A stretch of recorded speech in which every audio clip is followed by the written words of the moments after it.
Okay, so we've got this situation where we've got a skillet here that's over a fire, and we start the burner and this begins to heat up.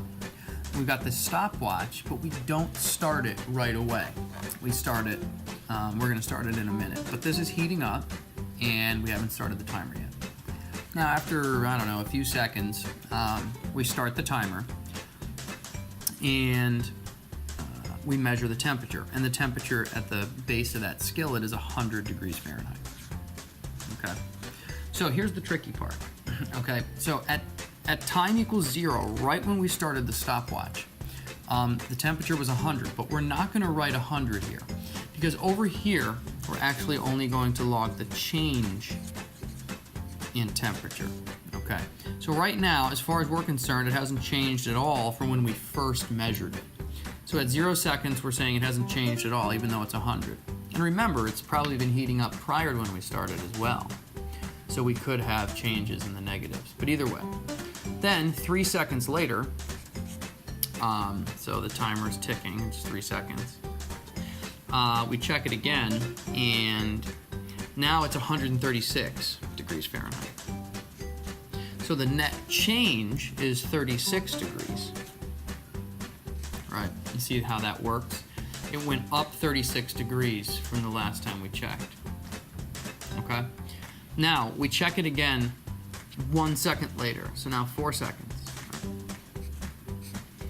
And now the temperature is 148 degrees Fahrenheit.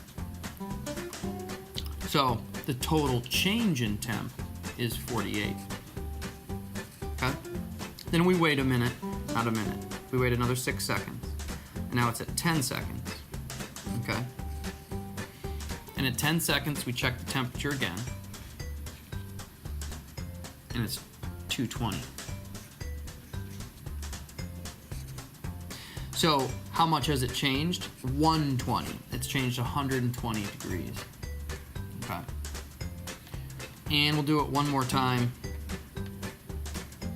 at 15 seconds. We measure the temp again. Sorry, that was degrees Fahrenheit. Right? And at 15 seconds, it's 280. 280 degrees Fahrenheit. So that means the total change is 180. So now you've got to determine, is this an example of a simple integer multiplication equation? And if it is, answer the following question. How much will the change in temperature be at 20 seconds? Okay, in this case, we've got a freezer, and we've taken some chicken out of that freezer, and we've laid it on this tabletop, you know, on a nice clean napkin so it's nice and sanitary. And we've got a temperature gun here. All right, and when we pull it out, it's cooling for a bit. I'm sorry, it's kind of thawing out. We've got a stopwatch that's in minutes. All right, 0 minutes, 15 minutes, 30 minutes, 45 minutes. And we put the laser on there, and so right when we first do it, okay, it actually is exactly 0 degrees Celsius. Okay, that's the reading on the gun. Okay. Then we wait 3 minutes. Okay, so that was at the beginning. We wait 3 minutes, and after 3 minutes, we measure it again, and now it's 6 degrees Celsius. Okay, 6 degrees. So it's heating up. Okay, now we wait 2 more minutes, so now it's 5 minutes have gone by on the stopwatch. And now it's up to 9 degrees Celsius, so it's continuing to warm up.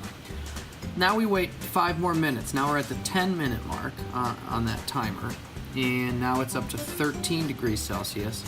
And our last measurement comes at the 15-minute mark. Okay, so it went to 9, and then it went to 13 degrees Celsius. And at the 15-minute mark, it's up to 18 degrees Celsius. Okay. So again, your job, time. This is time and this is temperature. Your job is this a simple integer multiplication equation? If so, figure out what the temperature was after 20 minutes.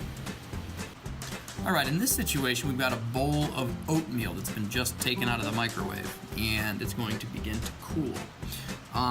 Over here, we've got the time in seconds. We're going to hit this timer, the stopwatch, and this is going to be the change in the temperature of the oatmeal in degrees Fahrenheit. So after 4 seconds on this stopwatch, it goes to 4. After 4 seconds, the temperature of that oatmeal has decreased by 8 degrees Fahrenheit. After 6 seconds, so 2 seconds later, we measure it again, and now it's decreased a total of 12. After 9 seconds, it's decreased a total of 18, and after 15 seconds, we measure it one final time, and it's dropped 30 degrees Fahrenheit. Okay, this is the exact same situation with the oatmeal cooling over time, and we're going to be measuring it in seconds again. But in this case, we're not measuring the change in temperature, we're measuring the actual temperature. So after 4 seconds, the temperature of the oatmeal is 220 degrees Fahrenheit. Okay.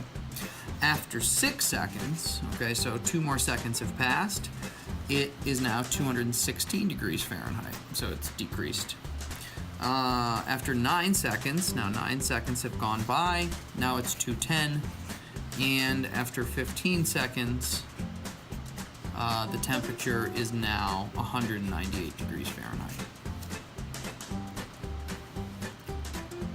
Okay, in this situation, we're looking at the Earth, and we're looking at time passing in a number of years, and then we're going to look at the average temperature of the planet in degrees Celsius. And we're actually looking at the change in, okay, average temperature. Okay, so the first year, whatever the average temperature is, we're going to say it has changed nothing from what the baseline is. So we measure it, and maybe it's 32 degrees Celsius. We're calling that, it hasn't changed at all. So then after a full year has passed, let's say 2018 has passed, so now 1 year has passed. The average temperature after that 1 year, at the end of 2018, the beginning of 2019, is 0.04 degrees Celsius higher than it was the previous year. So the change is 0.04. After 2 years, so now 2019's over, we're measuring the average temperature again. We've computed it to be 0.08 degrees Celsius above the baseline. After another year goes by, it's 12 hundredths, okay, 0.12 degrees above baseline. Another year goes by, and now it is 16 hundredths, or 0.16 above baseline. And after one more full year goes by, the average temperature for that year was 0.2 higher than it was at the baseline. Okay, in this example, we've got a little piece of rock, maybe it's a tiny asteroid, hurtling toward a star, but it's a long, long, long way away, okay? And what we're measuring is the temperature of that rock as it gets closer to the star. Now, our time is being measured in centuries, okay? So this is taking a very long time to get to that star. So, again, we're measuring the change in temp, not the absolute temp, but how much has it changed since we started measuring it. So 3 centuries after we started measuring it, so that means 2018 all the way up to 2118 has gone by, 2118 to 2218 has gone by, 2318 to 2218 to 2318 has gone by. And now we measure the temperature of that again and see how much it has changed. So after 3 centuries, it has increased by 96 Kelvin. Okay. Now we're going to go 2 more centuries into the future, so after 5 centuries. So now we're up to 2418 to 2518, so we're 2 centuries ahead. And now we measure it again, and compared to what it was at the beginning up here, it is now increased a total of 160 Kelvin. Now we're gonna go 7 more centuries into the future. This thing is still approaching that star. We're now at 3218 to 3318. Once that century's over, now the temperature has increased 384 Kelvin. And now we're gonna go 3 more centuries into the future. Now we're up at 3618. It's increased by 480 Kelvin. Okay, in this situation, we're in a Arctic, like Antarctica here. Okay, the sun is about to go down and the moon has come up. We're measuring the time in hours. Okay. Now, after 2 hours, after that sun goes down, okay, and the moon's come up, after 2 hours, the temperature is negative 18 degrees Celsius. Okay, so maybe the sun went down at 6 p.m. Now we're at 8 p.m. Okay, 2 hours later. Now after 5 hours, okay, so now we're at what, 9, 10, 11 p.m. Okay, we're at negative 45 degrees Celsius. 1 more hour, now we're at midnight. Okay, 6 hours in, we're at negative 54 degrees Celsius. And then after 1 more, now we're at 1 in the morning. Okay, 7 hours after the sun went down, we're at negative 63 degrees Celsius. Okay, in this case, we've got an incredibly well-drawn car. I have no idea what these are supposed to be doors. Okay, but anyway, we're just gonna go with it. We are turning the car on and we are measuring the temperature of the engine inside here. Okay, so after 0 minutes, like right when we start, we're looking at the change in temperature. Obviously, it's changed nothing in degrees Fahrenheit. We just started the timer. We check again 3 minutes later, and now we're at 3 minutes on the stopwatch, and it's now 39 degrees higher than it was. Then after 7 minutes, now it's 84 degrees higher than it was. After 10 minutes,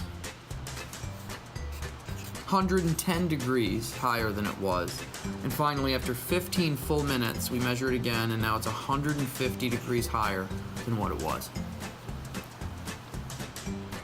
All right, in this case, it's unfortunate, we've got this poor sick man, and we're measuring his temperature, okay?